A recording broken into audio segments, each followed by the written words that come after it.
اور یوم عرفہ عظیم ترین دن ہے۔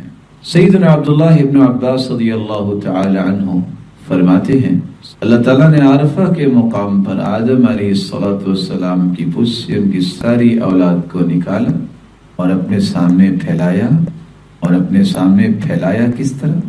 اس طرح وہ ذرات کی طرح پھیلائے گئے۔ پھر مالک الملک نے ان سے کلام کی اور کہا الست بربکم، کیا میں تمہارا رب نہیں ہوں؟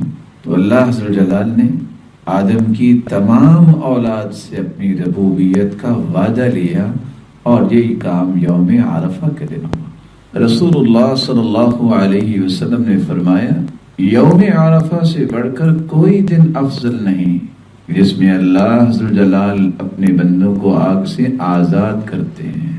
رسول اللہ صلی اللہ علیہ وآلہ وسلم نے فرمایا خیر الدعاء دعاء یوم عرفہ، بہترین دعا جو یوم عرفہ کی دعا ہے، جس کو میں نے بھی کیا اور مجھ سے پہلے انبیاء نے بھی، وہ ہے لا الہ الا اللہ وحدہ لا شریک لہ، لہ الملک ولہ الحمد وہو علی کل شیء قدیر۔ اللہ عز و جلال کا یہ احسان عظیم ہے جس نے مومنوں کے لیے ان کی ایمانی تجارت کو بڑھانے کے لیے کچھ موسم خاص کیے ہیں۔ جی، ان موسموں میں سے ایک موسم وہ ہے جو آج کل گزر رہا ہے۔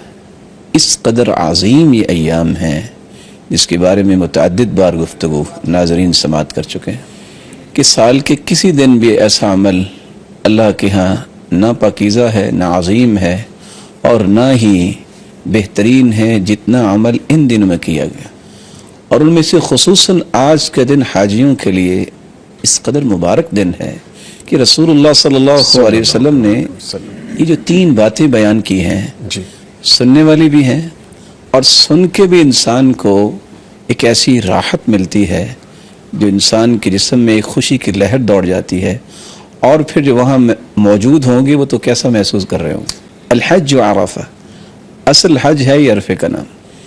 جو شخص میدان عرفات میں چلا گیا تو گویا کہ اس نے ایک بہت بڑے رکن کو بھی پورا کر لیا، اور آپ صلی اللہ علیہ وآلہ وسلم نے جو دوسری حدیث میں فرمایا ہے ما من یوم اکثر ان یعتق اللہ عبدا من النار من یوم عرفہ، جتنے لوگوں کو اللہ عز و جلال جہنم سے آزاد کرتے ہیں عرفے کے دن، کسی اور دن آزاد نہیں کرتے۔ سبحان اللہ۔ گویا کہ حجاج کرام کے لیے یہ ایک بہت بڑی خوشخبری ہے، اور صرف ان کے لیے خوشخبری نہیں، سننے والوں کے لیے ایک بہت بڑی ترغیب ہے۔ اللہ دوسری بات جو اس حدیث کے اندر ہے وَإِنَّهُ لَيَدْنُو، جی، اللہ عز و جلال اپنی شان اور عظمت کے لائق قریب ہوتے ہیں اپنے بندوں کے۔ یہ بات جو ہے سال کے ہر رات، جب رات کا تہائی حصہ رہ جاتا ہے، ينزل ربنا تبارك وتعالى كل ليلة للسماء الدنيا حين يبقى ثلث الليل الآخر، سارے سال کی راتوں میں تو آخری حصے میں تو یہ ہوتا ہے جیسے اللہ کی شان کو لائق ہے، اللہ آسمان دنیا کی طرف نزول فرماتے ہیں، لیکن یہ دن ایسا ہے کہ عرفے کے دن بھی، رات تو ہے ہی ہے، دن بھی اللہ جلال اپنے بندوں کے قریب ہوتے ہیں۔ تو یہ ایک اور خوشخبری ہے حجاج کے لیے کہ آج اللہ مالک الملک ان بندوں کو دیکھ کے کتنا خوش ہو رہا ہوگا، اور ترغیب بھی ہے سننے والوں کے لیے کہ اگر کہیں خواہش بن جائے کہ میں بھی اللہ کے قریب ہو جاؤں یا اللہ ذوالجلال بھی مجھے قریب کر لے، تو مجھے بھی ان لوگوں کی صف میں شامل ہونا ہے جو آئندہ سال حج میں ہوں گے۔ اور اگلی بات ثم یباہی بہم الملائکہ، اللہ ذوالجلال کی قربت ہی نہیں ہے صرف، بلکہ اللہ ذوالجلال کھربوں فرشتوں کے سامنے ان کا تذکرہ کرتے ہیں اور فخر کرتے ہیں کہ دیکھیں یہ میرے بندے کیا لینے آئے۔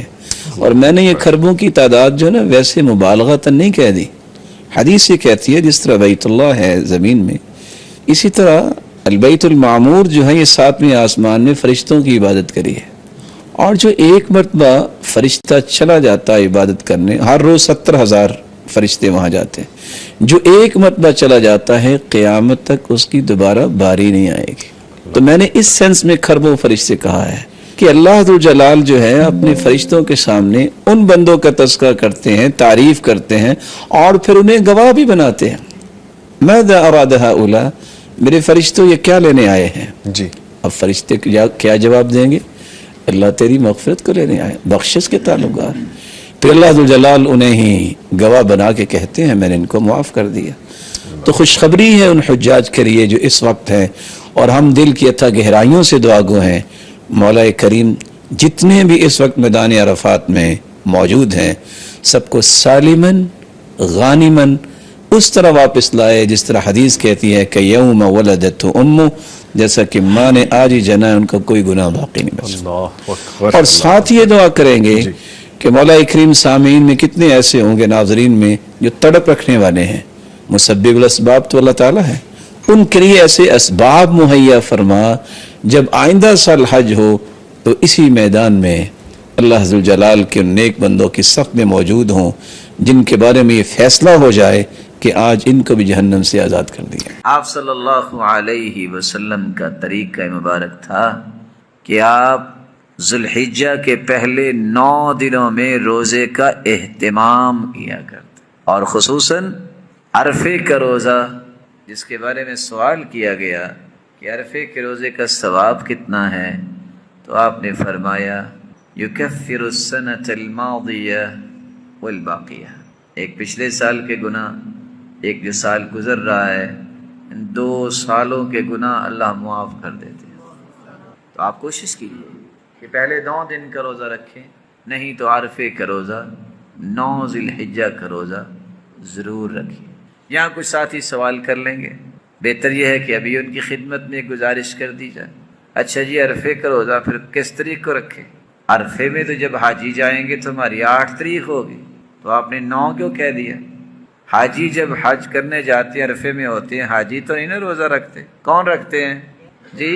غیر حاجی. اب تو آپ کال کرتے ہیں، سسٹم آگے اللہ نے دے دیے تو پتہ چل جاتا ہے چاند نکلا. 200 سال پہلے کس کو پتا تھا کہ سعودیہ میں چاند نکلا کہ نکلا؟ پتا تھا؟ بولیے نہیں پتا تھا.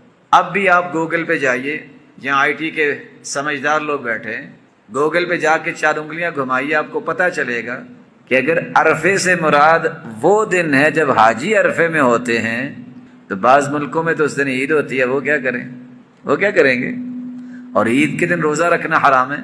تو آئیے فطرت کے قانون کی طرف. وہ کیا ہے کہ حاجی وہاں بھی جاتے ہیں عرفے میں تو 9 ذی الحجہ کو جاتے ہیں، ایسا ہی ہے.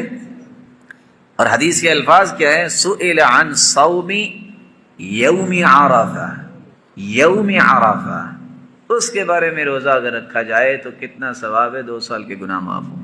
یاد رہے گا؟ آپ کوشش کریں کہ گوگل سے نکال کے دے دیجئے. یہ ملک جو ہے یا نیوزی لینڈ اور دیگر 11 گھنٹے وہ آگے اس وقت عید پڑھ رہے ہوں گے، تو ان کو آپ کیسے پابند بنائیں گے کہ وہ جو ہے وہ عید کے دن بھی روزہ رکھے؟ اور ویسے بھی حکم یہ ہے کہ آپ چاند دیکھ کے روزہ رکھیں اور چاند دیکھ کے عید منائیں، جیسا کہ رمضان میں اور عید الفطر میں ہوتا ہے. تو ہمیں اپنے اپنے مطلع کے مطابق ہی اپنے عید منانی چاہیے. اور یہ دور کی بات نہیں ہے.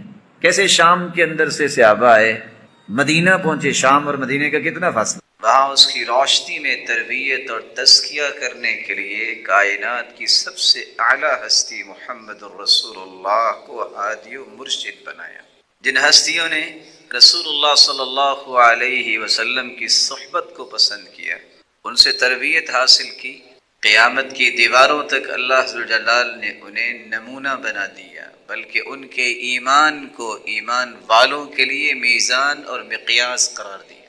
آخر وہ کون سا راز ہے کہ صحابہ کرام کو اتنا بڑا مقام نصیب ہو گیا؟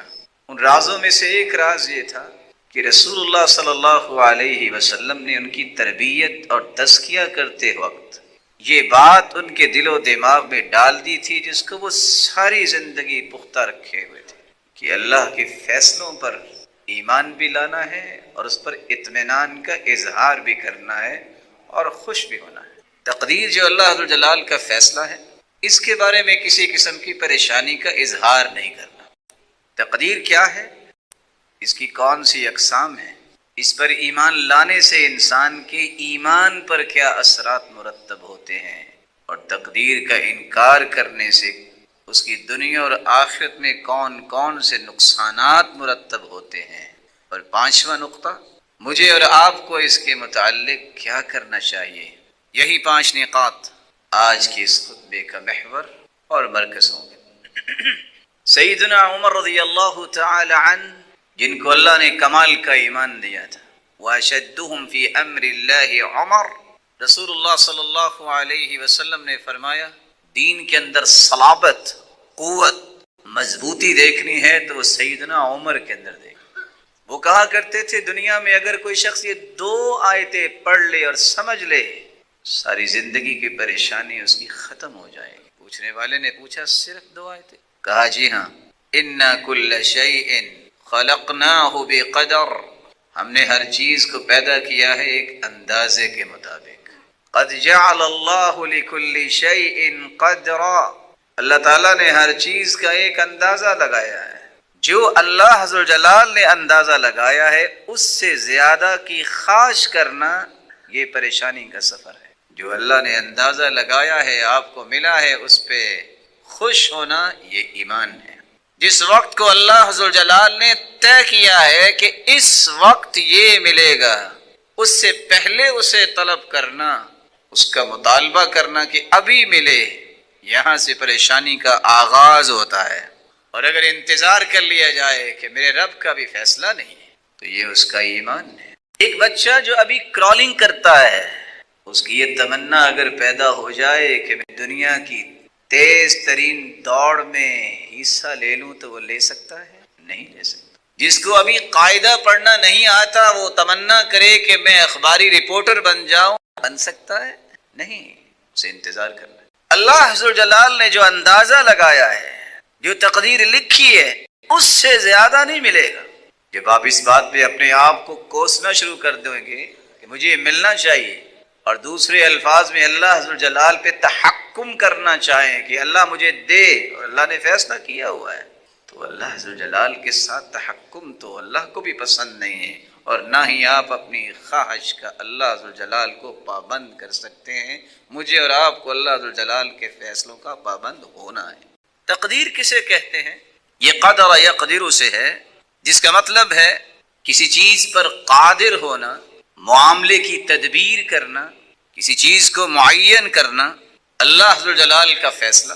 اللہ ذوالجلال چونکہ ہر چیز پر قادر ہیں، اس لیے اللہ ذوالجلال اپنے علم کے مطابق تدبیر کرتے ہیں، پھر کسی چیز کا تعین فرماتے ہیں اور اسے فیصلہ بنا کے انبیاء اور رسل تک اللہ ذوالجلال نے پہنچایا۔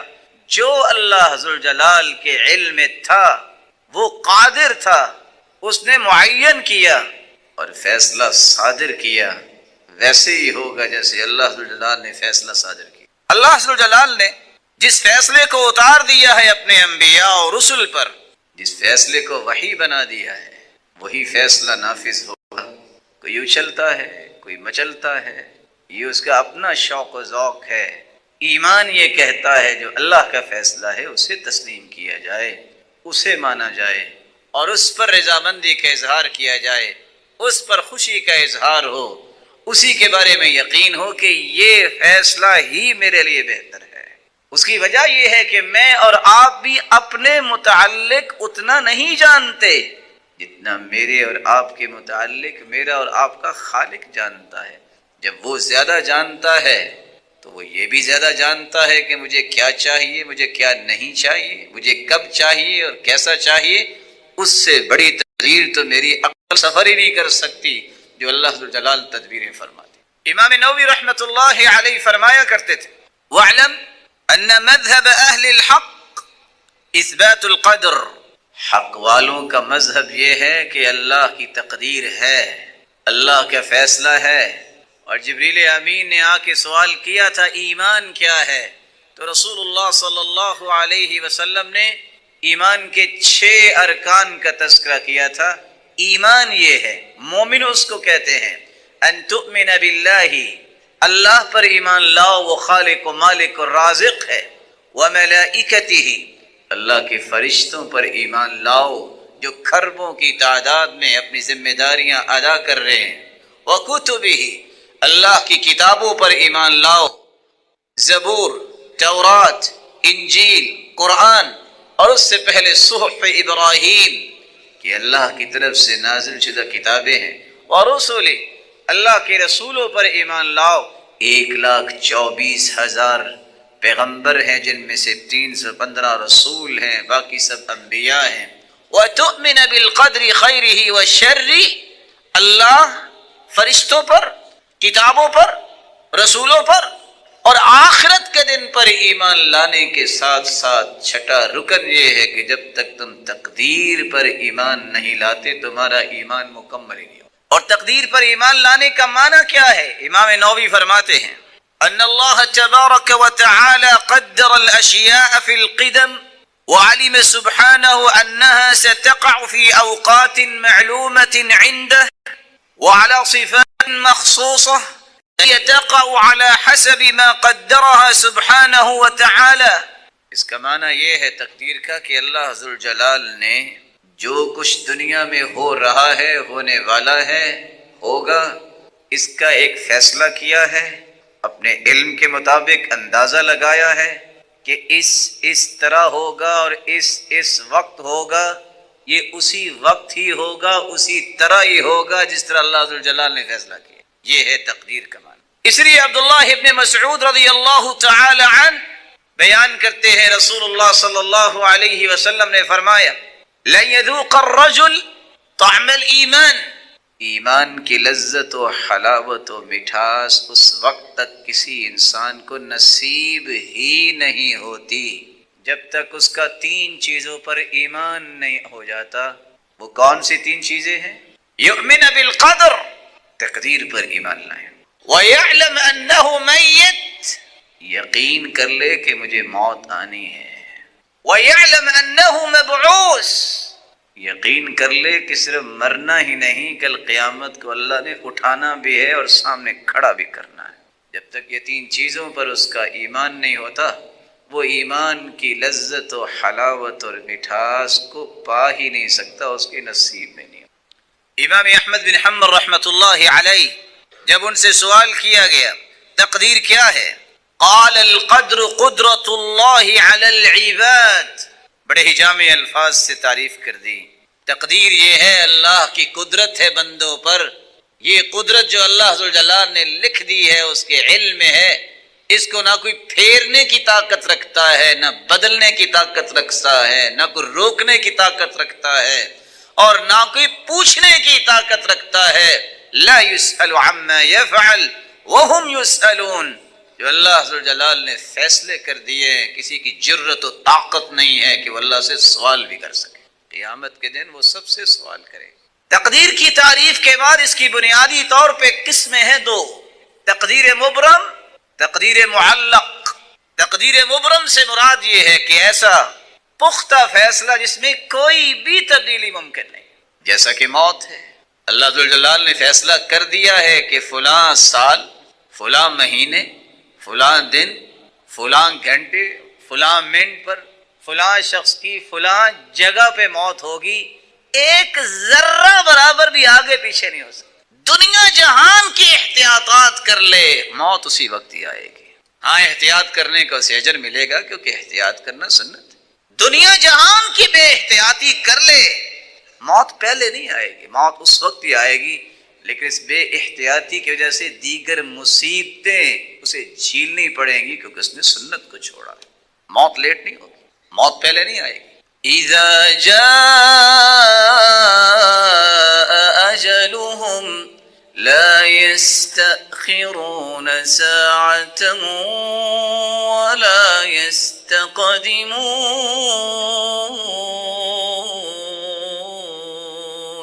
موت جب آ جائے ایک لمحہ بھی پہلے اور ایک لمحہ بھی بعد میں نہیں، اس مقررہ وقت پہ آئے گی، اس پہ کوئی تبدیلی نہیں۔ یہ تقدیر مبرم ہے۔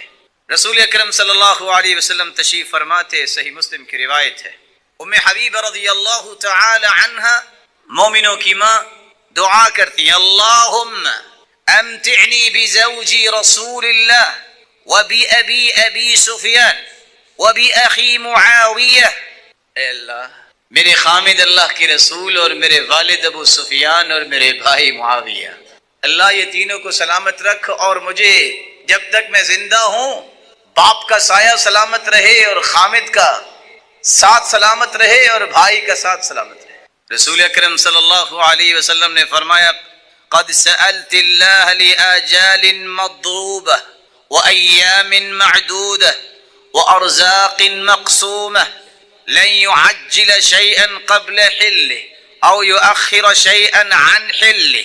اللہ سے آپ وہ سوال کر رہے ہیں جو اللہ نے لکھ دیا ہے کہ کس کا کتنا رزق ہے، کس نے کب اللہ کے پاس واپس جانا ہے، یہ ساری چیزیں تو اللہ نے لکھی ہیں، اس میں تو تبدیلی ہو نہیں سکتی۔